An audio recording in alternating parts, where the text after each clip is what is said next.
نبی سے محبت کا مطلب یہ ہے کہ جب انسان کی خواہشات اللہ کے حبیب کے تعلیمات سے ٹکرائے تو انسان اپنی خواہشات کو ترک کر دے، انسان اپنی خواہشات کو زمین کے نیچے دفن کر دے اور اللہ کے حبیب کے تعلیمات پر عمل پیرا ہو جائے۔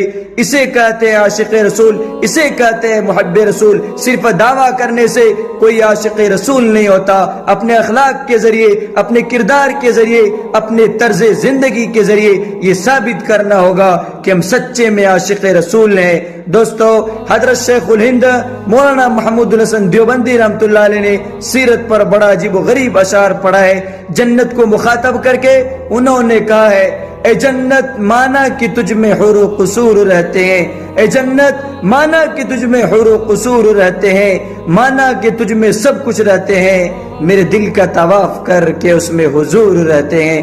دوستو، بڑا پیارا شعر ہے، شاید اس سے بہتر اردو میں کوئی اور شعر ہو۔ وہ جنت کو مخاطب کر کے کہہ رہے، اے جنت تجھ میں سب کچھ ہے لیکن تجھ میں حضور نہیں ہے، حضور تو میرے دل میں ہے، اس لیے تو میرے دل کا طواف کر۔ دوستو، علماء دیوبند نے اس کے رسول کا جو مظاہرہ کیا ہے، شاید دنیا میں کوئی ایسا کیا ہوگا، لیکن آج انہیں گستاخ رسول کہا جاتا ہے۔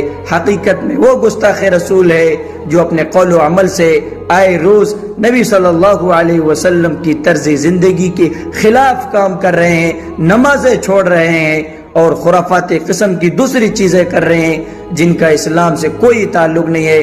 اللہ تعالی ہم سب کو سنت نبوی پر عمل کرنے کی توفیق عطا